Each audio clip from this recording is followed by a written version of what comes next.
वर्तमान की दुनिया के दोस्तों नमस्कार, मैं अखिलेश कुमार। अब हम बात करेंगे यूपीएससी सीएसई 2017 समान अध्ययन प्रथम प्रश्न पत्र के प्रश्न संख्या 20 की। यह प्रश्न है, सूचना प्रौद्योगिकी केंद्रों के रूप में नगरों की समृद्धि ने रोजगार के नए मार्ग खोल दिए हैं, परंतु साथ में नई समस्याएं भी पैदा कर दी हैं। उदाहरणों सहित इस कथन की पुष्टि कीजिए। 250 शब्द और 15 अंक के इस प्रश्न में जो आपको विचार करनी है, जिन बातों पर विचार करना है वो ये है कि सूचना प्रौद्योगिकी केंद्र के रूप में नगरों की समृद्धि, यानी नगरों का विकास जो हुआ है उसने रोजगार के नए रास्ते खोले हैं और इनके साथ साथ नई समस्याएं भी पैदा कर दी हैं। यानी आपको इस प्रश्न में उदाहरणों सहित इस कथन की पुष्टि कीजिए। यानी इस प्रश्न में आपको दोनों पक्ष लिखने हैं और इस पक्ष में ये बात दिमाग में रखनी है कि भारतीय संदर्भ में इस विचार को हम देखें तो हम ये पाते हैं कि सूचना प्रौद्योगिकी क्षेत्र का लगातार जैसे ही भूमंडलीकरण शुरू हुआ है या वैश्वीकरण की पूरी प्रक्रिया जो शुरू हुई है, यानी पिछले 3 दशकों के दौरान जिस तरह का विकास हुआ है सूचना प्रौद्योगिकी क्षेत्र में, उसमें भारत ने पूरी दुनिया में अपनी स्थिति को प्रमुखता से स्थापित किया है। ऐसे में यह बात समझने की है कि इसने भारत के आर्थिक विकास में भी बहुत बड़ी भूमिका निभाई है।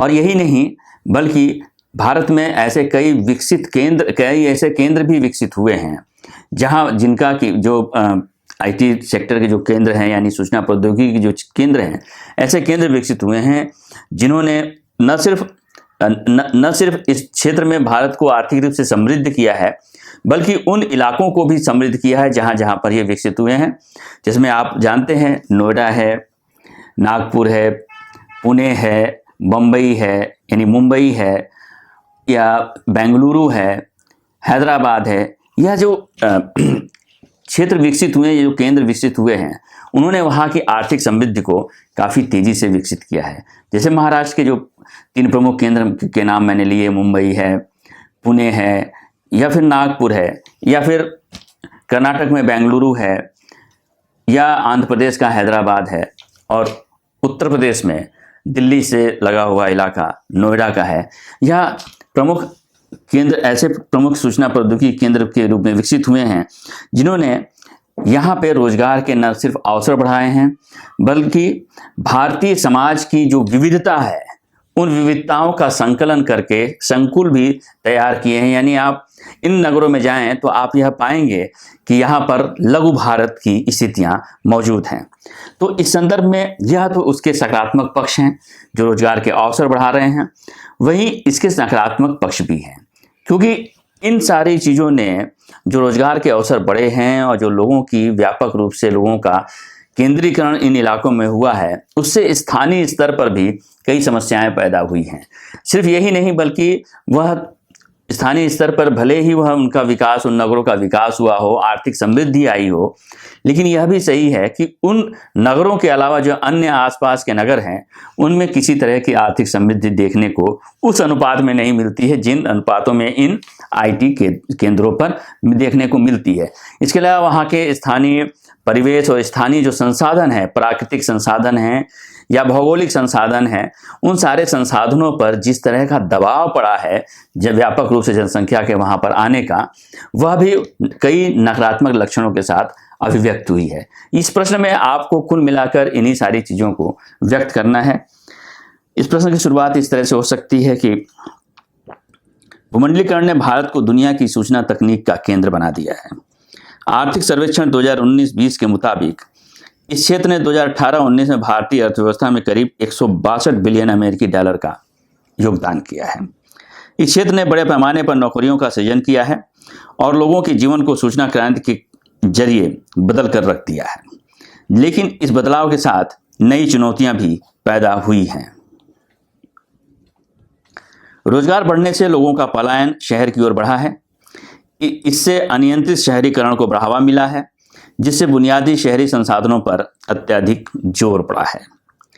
सीमित संसाधनों का दोहन असीमित रफ्तार से बढ़ने से बिजली, परिवहन, पेयजल, कूड़ा निपटान आदि संकट पैदा हुए हैं। बढ़ते अपराधों के चलते गवर्नेंस पर भी प्रश्न चिन्ह लग रहे हैं। जनसंख्या असंतुलन ने स्थानीय और बाहरी लोगों के बीच तनाव की स्थितियां पैदा कर दी हैं। जैसे मुंबई में आप देखते हैं, आपने ये बहुत कई बार सुना होगा कि वहाँ पर स्थानीय लोगों का, जो बाहर से लोग आए हैं उनके बीच का संघर्ष पैदा हो जाता है। वहाँ की राजनीतिक पार्टियां भी इस तरह के संघर्षों का राजनीतिक लाभ उठाने के चक्कर में पड़ जाती हैं, और कई बार तो वो खुद ही कारण बनती हैं इस तरह के संघर्षों का। तो दरअसल यही स्थितियां उसी से जन्मी हैं। तेज शहरीकरण जैव विविधता के लिए भी खतरा पैदा कर रहा है। वनों की कटाई, संचार टावर विकिरण पक्षियों और अन्य जीवों को गंभीर रूप से नुकसान पहुंचा रहा है। यानी जो शहरीकरण जब बढ़ रहा है तो निश्चित रूप से वहाँ इंफ्रास्ट्रक्चर यानी कि बुनियादी ढांचे का विकास, इमारतों का विकास, बाजारों का विकास, और इस तरह से जब विकास के तमाम संरचनाएं जब स्थापित की जाती हैं तो निश्चित रूप से वहाँ उस इलाके में जो प्राकृतिक संसाधन हैं, चाहे वो भूमि हो, वन हो, जंगल हो, वनस्पतियाँ हों, या फिर पशु पक्षी ही क्यों ना हो, उनका किसी न किसी तरह से दोहन होता है। और इस दोहन के चलते वहाँ का जो जलवायु की जो स्थिति है या वहाँ का जो पर्यावरणीय स्थिति जो है वह संकट में पड़ती है, और इससे उनको गंभीर तरह से नुकसान पहुँचता है। आधुनिक इलेक्ट्रॉनिक लग्जरी उपकरणों के बढ़ते उपयोग से इलेक्ट्रॉनिक कचरा और वायु प्रदूषण की मात्रा में भी भारी इजाफा हुआ है। भूसंपत्तियों की कीमतें बेतहाशा बढ़ी हैं। निम्न आय वर्ग के लोगों, जिनमें रसोइया, सफाई कर्मी, नौकरानी, ड्राइवर आदि के रूप में इन शहरों की जनसंख्या में भारी इजाफा हुआ है, जिससे रिहाइश की बदतर स्थितियों को जन्म दिया है।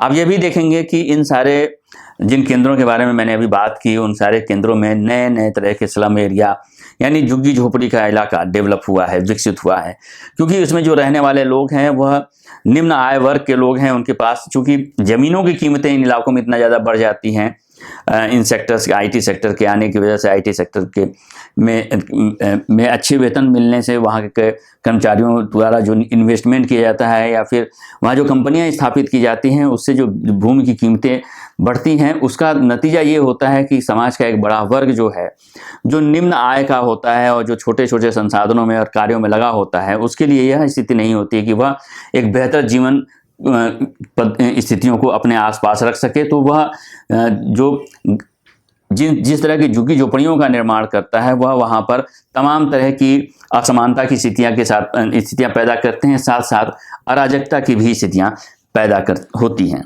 इन स्थितियों से निपटने के लिए ऐसे शहरों के बेहतर नियोजन की जरूरत है। केंद्र सरकार की स्मार्ट शहर योजना के उद्देश्यों और रणनीतियों को अपनाकर इस शहरों की समस्याओं से निपटा जा सकता है। यानी इस समस्याओं से अगर निपटना है तो निश्चित रूप से राज्य सरकार और केंद्र सरकार को, राज्य सरकारें हैं उन्हें भी और केंद्र सरकार को इस तरह के चीज़ों से निपटने के लिए कुछ सक्षम प्रयास करने चाहिए। जैसे केंद्र सरकार की स्मार्ट शहर योजना है, उसका जो उद्देश्य है, उसकी जो रणनीतियां हैं, उनको बेहतर तरीके से अप्लाई किया जाए, बेहतर तरीके से उनको लागू किया जाए, और इसके जरिए वह उन समस्याओं से निपटा जा सकता है जो इस तरह की स्थिति पैदा करते हैं। यानी जो रोजगार के अवसर तो पैदा करते हैं, सूचना प्रौद्योगिकी के जो केंद्र हैं वो रोजगार के जो अवसर पैदा करते हैं, लेकिन जो सामाजिक असमानता और सामाजिक वैमनस्य और सामाजिक अराजकता के साथ साथ पर्यावरण और पारिस्थितिकी का जो असंतुलन पैदा होता है, उसको भी व्यवस्थित करने के लिए जरूरी है कि इस तरह के प्रयास किए जाने चाहिए। यानी शहरों का जो नियोजन है वो इस तरह से होना चाहिए, इस बेहतर तरीके से होना चाहिए, जिसमें सभी शेयर धारकों के जो हित हैं वह समाहित किए जा सकें। अगर वर्तमान की यह पहल आपको पसंद आई हो तो हमारे वीडियो को लाइक करें और चैनल को सब्सक्राइब करें। शुक्रिया।